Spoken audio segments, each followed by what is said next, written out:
여러분 안녕하십니까? 계속해서 원주에서 전해드립니다.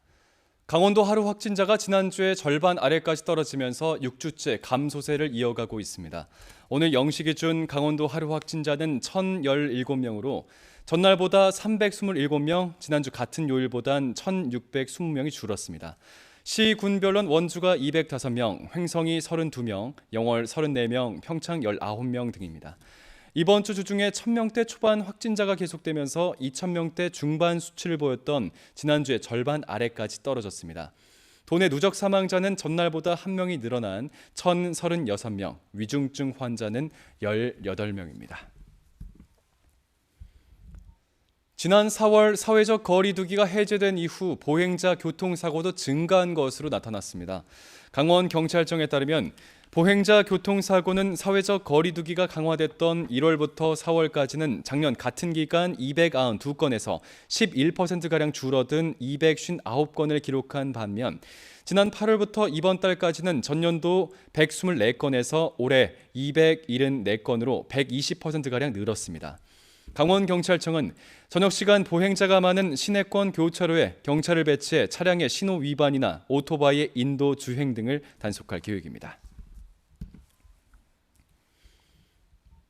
오늘 오전 9시 30분쯤 원주시 태장 1동 행정문화복합센터 신축 현장에서 56살 김모 씨가 추락했습니다. 이 사고로 김 씨가 목뼈 등을 크게 다쳐 병원으로 옮겨졌지만 중태입니다. 김 씨는 2층에서 일을 하다 떨어졌는데 안전망과 방호 선반이 없어 8m 아래 바닥에 그대로 추락한 것으로 파악되고 있습니다. 경찰과 고용노동부는 정확한 사고 경위와 안전수칙 이행 여부를 조사하고 있습니다. 제18회 강원 의료기기 전시회가 오늘 개막해 내일까지 이틀 동안 원주 기업도시 의료기기 종합지원센터에서 열립니다. 코로나 영향으로 3년 만에 대면 방식으로 개최되는 이번 전시회선 강원도 내 의료기기 제조업체 97곳과 31개 나라 180여 명의 해외 바이어들이 참가해 수출 상담을 진행합니다. 건강보험심사평가원과 보훈복지의료공단은 보험등재 컨설팅과 공공조달 컨설팅까지 진행합니다. 현장에는 일반 관람객들을 위한 디지털 헬스기기 체험존까지 운영됩니다. 원주시 민선 7기에 이뤄진 이른바 특별승진 남용 관련자들이 중징계 처분을 받아들일 수 없다며 법원에 행정소송을 제기했습니다. 당시 인사 업무 담당자들은 강원도의 감사 결과와 징계 요구는 부당하다며 법원의 판단을 받아보기 위해 행정소송을 냈다고 밝혔습니다. 이에 따라 원창묵 시장의 세 번째 임기에 이뤄진 원주시의 특별승진이 부적절했는지는 법정에서 가려지게 됐습니다. 강원도는 올해 초 감사에서 원주시의 부적정한 특별승진을 적발했고 이에 따라 당시 인사업무 담당자 3명이 중징계를 받았습니다. 지난달 9일 집중호우 당시 원주 불온면 성강변에서 실종된 노부부 수색에 육군 수리온 헬기 2대가 투입됩니다. 원주시에 따르면 오늘과 내일 이틀 동안 육군 수리온 헬기 2대가 한강 하구와 남한강 전 지역을 집중적으로 수색합니다. 수리온 헬기가 투입되면 군사시설 보호 등의 이유로 그동안 수색 활동이 제한됐던 한강 하구 등 전역을 수색할 수 있게 됩니다. 지난달 집중호우 당시 섬강변에서 실종된 80대 남편과 70대 아내 등 2사람은 생활하던 이동식 트레일러에 탄 채 실종된 것으로 파악되고 있습니다. 1980년 전두환 신군부의 비상계엄령으로 군사시설에 강제로 구금됐다 탈출했다는 이유로 넉 달 동안 징역살이를 했던 60대에게 법원이 41년 만에 무죄를 선고했습니다.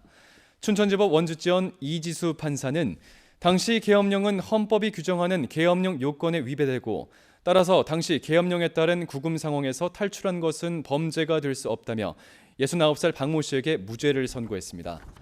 1981년 춘천지법 원주지원에서 징역 4개월을 선고받았던 박 씨는 41년 뒤 같은 법원에서 무죄를 인정받았습니다. 발달장애인 24시간 돌봄제가 전체 발달장애인의 5% 수준에게만 적용될 것으로 알려지면서 논란이 일고 있습니다. 보건복지부가 전국 26만여 명의 발달장애인 가운데 4.6%인 12,000명만 최중증으로 구분하고 이들에게만 24시간 돌봄제를 적용하려는 것이 최근 알려지면서 돌봄 지원 차등 논란이 거세지고 있습니다. 장애인 부모연대 원주지회는 대부분 중증으로 분류된 발달 장애인들 사이에서 정부 스스로 명확한 기준 없이 폐지된 장애 등급제를 부활시키고 있다고 비판했습니다. 강원도엔 2만여 명의 발달 장애인이 있습니다. 횡성군이 지역경제 활성화를 위해 1,300만 원의 예산을 투입해 공공 배달 앱인 일단시켜의 배달비 지원을 도내에서 처음으로 시행하겠다고 밝혔습니다. 애플리케이션에서 다운받아 바로 사용할 수 있는 쿠폰 형식으로 제공되고 다음 달 중으로 배포될 예정입니다. 일단시켜 앱은 입점비, 광고비, 중개 수수료가 없는 공공 배달 앱으로서 횡성 지역에는 지난해 7월부터 서비스가 시작됐습니다. 지금까지 가입한 가맹점은 164곳, 누적 주문 건수는 7,700건에 1억 7천만 원의 실적을 거두고 있습니다. 뉴스를 마칩니다. 고맙습니다.